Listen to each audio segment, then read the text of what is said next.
Hey, welcome to Talking Pop Culture with Jake D.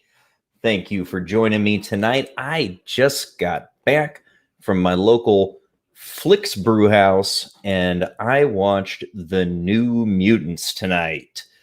So, start out with what was the experience at the theater like? So, first, this was not the first movie I'd been to since theaters reopened. The first one I went to see was Raiders of the Lost Ark a couple of weeks ago. It was a lot of fun. I went over to a local Cinemark for that one because the Flicks hadn't reopened until tonight. And the first theater experience with Raiders, beyond it just being seeing Raiders, which is freaking amazing, was good, right? I mean, overall, it seemed like a lot of people weren't necessarily going back to the movies yet, and they gave us good deals on the tickets. Popcorn and drinks were both a little cheaper than they were before all this craziness with the beer bug. And, overall, it felt like a pretty normal theater experience.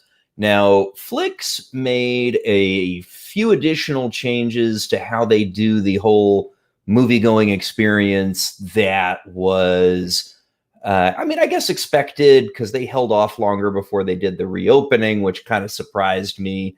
They changed sort of how they take your order for your food and, deliver your food and drinks to your seat and things like that. But, overall, it was largely the Flicks experience that I remembered and enjoyed. And, certainly overall, it was pretty much just like it was back in February for the most part. It's slightly different. They're being a little more careful about contact with you, but you still getting your food. You got a paper menu instead of the old nice menus, which, we're seeing that everywhere. If you've been to a restaurant, you've seen how they're doing that, the one-time use menus and those sorts of things. But they had pretty much the full food menu. The people were very, very nice. The policy, of course, is when you're walking around in the theater, you've got to have your mask on. And, officially, if you're not eating and drinking, you're supposed to have it on. I sat down and took it off the second that I sat down. They've got space between, 2 seats between you and anybody else who's got a ticket in the theater. And my theater was probably a quarter full, which wasn't too bad. And the servers who take your orders were very, very friendly. They were trying to be very conscious about making sure that everybody was comfortable. So that was good.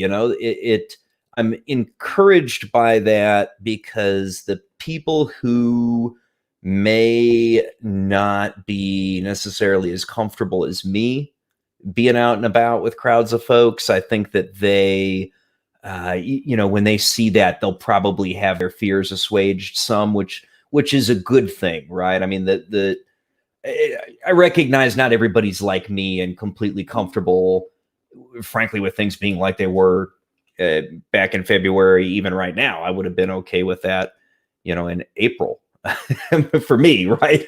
So it was good overall. I sat the whole movie without the mask on, and drank my beer, had my pizza, and it was a good environmental experience. They're definitely trying really hard to make sure that all the things we hear about keeping stuff clean and things like that are adhered to.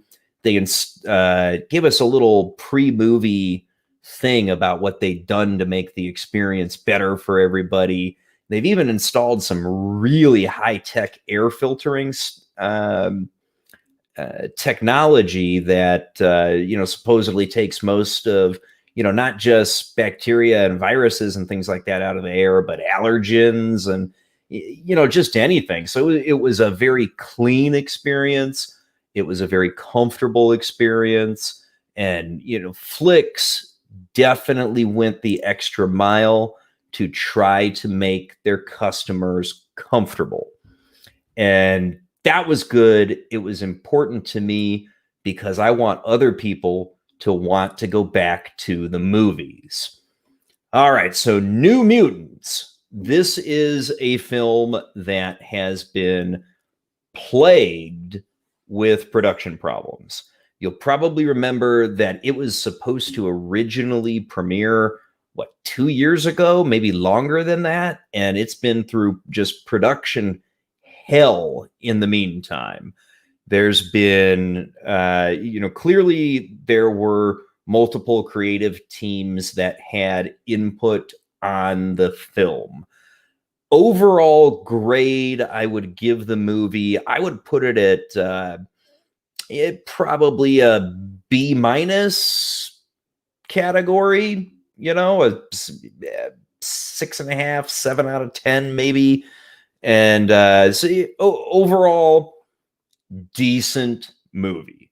If you want to get back into a theater, you can get a ticket that's not ungodly expensive, and you just kind of want to get out there with, take your significant other with you to go see a show. It's not a bad movie. Is it something that's going to be remembered, and turn into a cult following down the road? I don't think so. There were definitely some really good moments in it.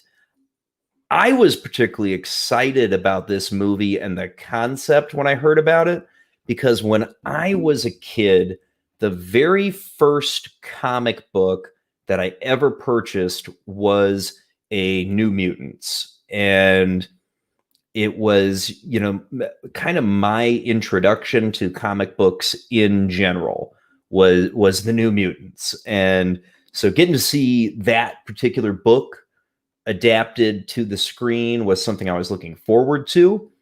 I didn't know how well the idea of trying to make it almost a horror movie was going to work. That was certainly an extremely different approach that we have not seen in any of these type of genre picks to date. Sorry, need my talking fuel, little Diet Mountain Dew here. Okay, so it was definitely a very different presentation of any of these sorts of comic book movies than we've ever seen on the screen before. You got some okay performances, some Maisie Williams did well. Liked her. She is a good actress. You've got the older brother from Stranger Things is in this movie. I'm blanking on the actor's name right now, but he did a pretty good job. He was one of the actually directly comic book adapted characters of Cannonball. Maisie Williams played Rain. So those two were direct characters from the old New Mutants comic that I used to read when I was a kid. The other characters that they had in there were more forgettable, and they also weren't, at least when I picked up the book in the, I don't know, the 50s or the 60s, something like that. They weren't part of the team when I started reading the book. I don't know if they maybe had been previously and phased out, or if these were just new creations. Honestly, I didn't look into that too much because I just sort of wanted to see the movie. And your general premise of what's going on is these kids have been locked up in a facility because they were dangerous, and every one of them, you find out, killed people when they first expressed their powers, which was, it's something that they touched on in the books, but really made it a part of how you got where you were in this movie. You're overseen by a singular doctor in this rundown facility that they call a hospital to try to make them better. And throughout the movie, the doctor is particularly working with Danny, who's our main character, to sort of try to bring out her power, understand what it is and how it works, and figure it out.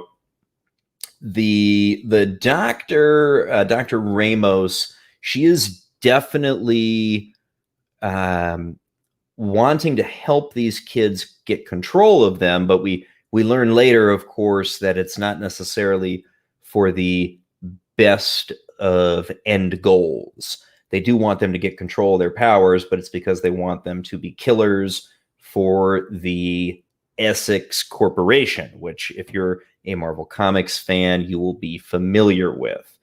If I recall correctly off the top of my head, it's Sebastian Shaw and those folks. Definitely, there was an opportunity to do a true horror movie by exploring what was going on. And when we find out what Danny's power is, which is basically to make a person's fear manifest in reality, including her own, you can see how the horror genre really kind of works for the approach here, because the movie's really based around her learning, exploring, and eventually learning how to deal with her mutant powers. The kids in the movie, overall, the performances were about half of them were good and about half of them were forgettable. And which is a bummer that a couple of them, you barely remember them because it wasn't particularly a good performance. But I guess if you figure with the whole former Fox X-Men universe, they were as good as most performances that you got from any of those movies. Did I enjoy the movie? Yes. Is it one I would buy? Probably not. 'Cause I think, the one time at the theater experience on this was pretty good. My ticket was $10 and I had some food there. I don't feel like I wasted my money. I had a good time, and it was an okay movie, which, that's better than you can say for some of the Fox Universe X-Men movies. A couple of them sucked. This one was okay. So it's better than some. Certainly not as good as First Class. Certainly no Logan, but it was all right. It was all right. And that is, being the first new movie I've seen in months, I'm okay with that. So am I maybe being a little more positive than others simply because I enjoyed the experience of going back to the theater? There might be some of that going on here.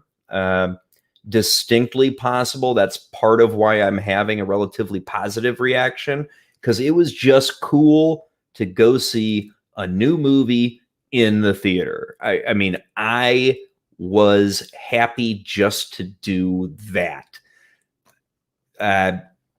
With a better director with more focus in charge of this thing, could this have been a really good movie?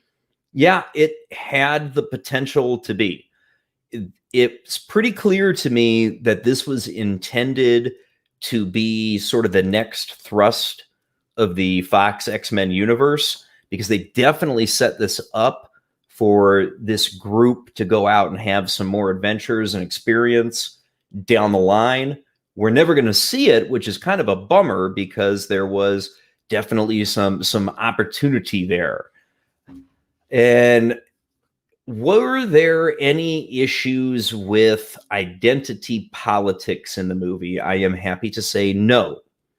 There was definitely an intentional inclusion of a coming of age LGBTQ experience. Yeah, that was there, but it felt pretty normal to me. It didn't feel particularly forced. I mean, it was certainly intentionally chosen to be added in. I would suspect for those agenda type reasons. I don't think that that's a stretch, but I do think that they did it well, and it wasn't anything that made you say, oh God, what is this doing in here? Those sons of bitches. It wasn't that kind of identity politics inclusion. Was it necessary for the plot? No. But did it detract from the overall story? Also, no.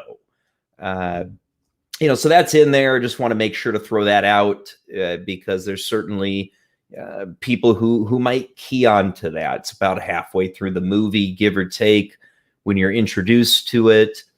And to an extent, it's kind of right there in the middle of the second act. And, that's part of the story. It's certainly in there.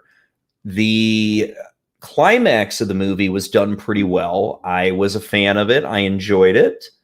And there was a buildup where Danny's powers get out of control right after the Dr. Ramos was ordered to terminate her.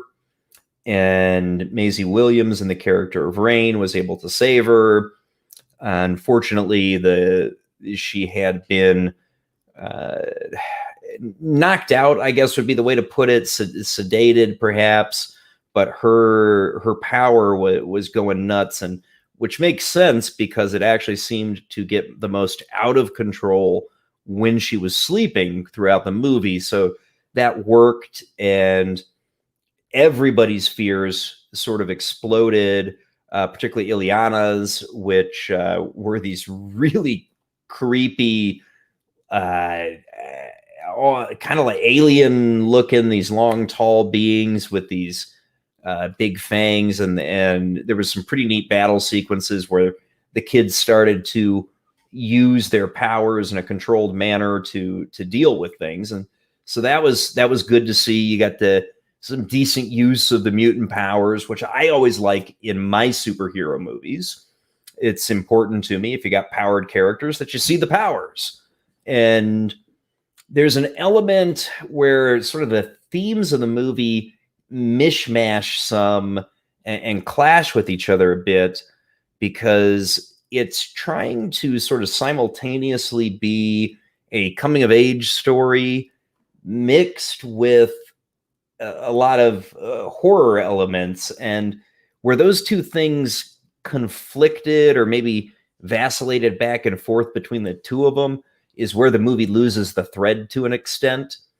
And so that didn't work well, but it was certainly, I think, a consequence of the fact that there wasn't really a strong guiding hand for this movie throughout its production and post-production, and the hell that it's been in for the past 2 years, just trying to make it to that theater screen that I saw it on tonight.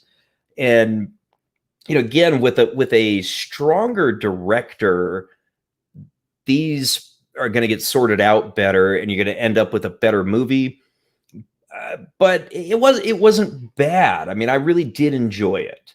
So that's my initial reaction, my take. It kind of just bubbling off my chest as I return home from the movie. Overall, good show. I enjoyed it. It's worth going to see. It's not a classic, which for the first new movie I've seen at a theater in months, I'm okay with that. I'll take it. I will take it. All right. Well, I appreciate you all tuning in. If you've made it this far through the stream, please remember to like the video, share it with your friends on social medias, and consider subscribing to the channel so you can hear me when I talk about Bill and Ted Face the Music tomorrow